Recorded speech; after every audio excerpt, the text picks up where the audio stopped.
The sun blazed high above Jerusalem, its fierce light scorching the jagged hill of Golgotha. Dust swirled in the air, stirred by the restless feet of a jeering crowd gathered to witness the spectacle of death. 3 crosses loomed against the sky, but all eyes were fixed on the central figure, Jesus of Nazareth. His body sagged, blood-streaked and broken, yet his gaze held a quiet defiance that unnerved even the hardest hearts. The soldiers diced for his garments, their laughter harsh and hollow, while the religious leaders smirked in triumph. "If you are the Son of God," they taunted, "come down from that cross." The crowd echoed their scorn, a cacophony of mockery rising like a storm. But then, at the 6th hour, the world shifted. A shadow crept across the land, not a passing cloud, not a gentle dusk, but a darkness so profound it seemed to swallow the sun whole. The light vanished, replaced by an oppressive, suffocating gloom that pressed down on every soul. The jeers faltered, replaced by uneasy whispers. Birds fell silent, their songs snuffed out as if by an invisible hand. For 3 agonizing hours, from noon to 3, the city trembled under this unnatural night. The air grew heavy, thick with dread, and the people clutched their robes, eyes darting to the sky in search of answers that would not come. Even the Roman soldiers, men who had stared death in the face without flinching, paused, their dice forgotten. This was no eclipse, no mere trick of nature, it was a sign, a judgment, a cry from the heavens. Inside the temple, miles away, the priests continued their rituals, oblivious at first to the chaos unfolding beyond the city walls. The Passover throngs filled Jerusalem with the hum of prayer and sacrifice, but that hum turned to murmurs of fear as the darkness deepened. Then, at the 9th hour, Jesus lifted his head, his voice piercing the silence like a blade. "Eloi, Eloi, lama sabachthani," he cried, my God, why have you forsaken me?" The words hung in the air, a haunting echo of prophecy from Psalm 22, and the crowd stilled, their breath caught in their throats. Moments later, with a final, resolute breath, he declared, "It is finished," and surrendered his spirit. The earth itself rebelled. A violent tremor ripped through the ground, shaking the hill of Golgotha as if it could no longer bear the weight of what had been done. Rocks split apart with a deafening crack, and the crowd stumbled, clutching one another in terror. In the temple, the priests froze as a sound like thunder reverberated through the sanctuary. The massive veil, 60 feet high, 4 inches thick, a fortress of fabric separating the Holy of Holies from the world, tore apart. Not from the bottom, as human hands might rend it, but from the top, as if clawed by an unseen force. The sacred barrier between God and man fell in tatters, and the priests stumbled back, their faces drained of color. This was no accident. This was divine. Beyond the city, near the execution site, the impossible unfolded. Tombs hewn into the rock burst open, their stone lids shattered by an unseen power. From those dark maws emerged figures, men and women long dead, now walking among the living. They moved with purpose, their resurrected forms a testimony to the one who had just died. The crowd gasped, some recognizing loved ones lost to time, others fleeing in blind panic. The earth groaned, the darkness lingered, and the air crackled with the weight of the supernatural. At the foot of the cross, a Roman centurion stood, his grizzled face etched with awe. He had overseen countless executions, watched men beg and curse as life slipped away, but this was different. Jesus had not pleaded or raged, he had prayed for his tormentors, entrusted his soul to God, and died with a dignity that defied the brutality of the cross. As the earthquake subsided and the centurion gazed at the lifeless form above him, a truth broke through his battle-hardened shell. "Truly," he whispered, his voice trembling, "this was the Son of God."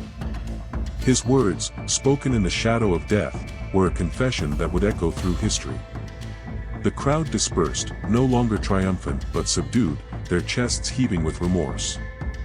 Many beat their breasts, a gesture of mourning and guilt, as they stumbled away from the scene.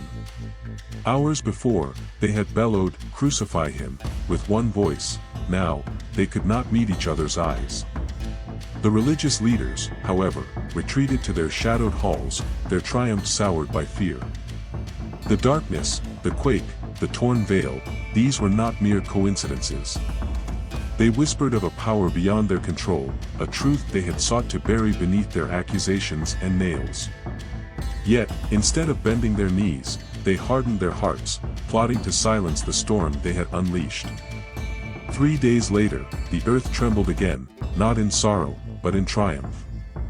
The tomb where Jesus lay sealed was struck by another quake, and an angel descended, rolling back the stone with a flash of light. The guards fled, their terror driving them to the very leaders who had condemned Jesus. But the priests, rather than marveling at the resurrection, handed over silver to buy their silence. Say his disciples stole the body, they instructed, their voices cold as the grave they sought to preserve. The truth, however, could not be contained. It spread like wildfire, igniting hearts and birthing a movement that would shake empires. Centuries later, on the windswept island of Patmos, the Apostle John, aged and exiled, received a vision that unveiled the end of days. His quill trembled as he recorded the scenes unfolding before his eyes, scenes of judgment, chaos, and ultimate redemption. The book of Revelation began with a scroll sealed with 7 seals, and as the Lamb, Jesus himself, broke the first 4, 4 horsemen thundered forth, harbingers of the apocalypse. The first rode a white horse, a bow in hand, a crown upon his brow. He was conquest incarnate, a deceiver cloaked in promises of peace. Some whispered he was the Antichrist, a charismatic tyrant who would unite nations under a false banner, his honeyed words masking a venomous intent. His hooves pounded the earth, and the world bowed, unaware of the ruin he heralded. Then came the second, astride a fiery red horse, a great sword gleaming in his grip. War followed in his wake, peace torn from the earth as nations clashed in blood-soaked fury. The red of his steed mirrored the rivers of crimson that would flow, a relentless tide of violence drowning hope in its path.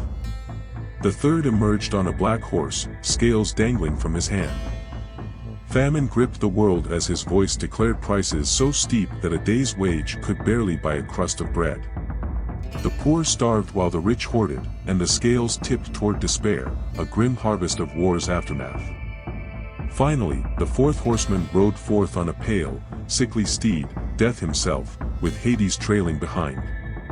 Sword, famine, plague, and beasts were his weapons, claiming a quarter of humanity in a merciless sweep. His pallor mirrored the corpses left in his wake, a specter of mortality that silenced the proud and the mighty. These horsemen were the vanguard of the Great Tribulation, a time of suffering unrivaled in history. Jesus had warned of it, for then there will be great tribulation, such as has not been since the beginning of the world. Wars raged, nature rebelled, and the faithful faced persecution under the iron fist of the Antichrist. Yet, amid the chaos, John saw a multitude in white robes, those who endured, washed clean by the blood of the Lamb, their trials forging an eternal victory. The judgments escalated as 7 angels poured out bowls of God's wrath. Sores erupted on those who bore the mark of the beast, a festering curse upon their flesh. The seas turned to blood, a crimson grave for all that swam within. Rivers followed, their waters clotting red as a voice declared justice for the saints' spilled blood. The sun blazed with scorching heat, yet the unrepentant cursed God rather than kneel. Darkness engulfed the beast's kingdom, a shroud of despair, and the Euphrates dried, paving the way for Armageddon. At last, an earthquake beyond imagining leveled cities, mountains crumbled, and hailstones the weight of men pummeled the earth. Babylon, the emblem of defiance, fell into ruin. The beast rose amidst this tumult, a monstrous figure with 10 horns and 7 heads, his power unmatched. Beside him stood the false prophet, weaving miracles to deceive the masses. Together, they demanded worship, branding humanity with the mark of the beast, 666, a choice between survival and damnation. Those who took it drank the full cup of God's wrath, those who refused faced exile or death, yet secured their souls. The climax came at Armageddon, where evil amassed its forces against the Lamb. The sky split, and Christ descended, his glory a blinding fire. The beast and false prophet were cast into the lake of fire, Satan bound, and the earth stilled. Then, John saw a new heaven and new earth, radiant and pure. God dwelt among his people, tears wiped away, death vanquished forever. This tale, from the cross to the consummation, is no mere story. It is a warning, a promise, a call. The darkness that fell on Golgotha paid sin's price, the torn veil opened God's presence to all. The horsemen, the tribulation, the bowls, they herald a reckoning, yet offer hope to the steadfast. Will you, like the centurion, confess the truth? Or, like the priests, cling to pride? The signs surround us, wars, famines, deception, urging us to choose. In the end, the Lamb prevails, and with him, a new dawn.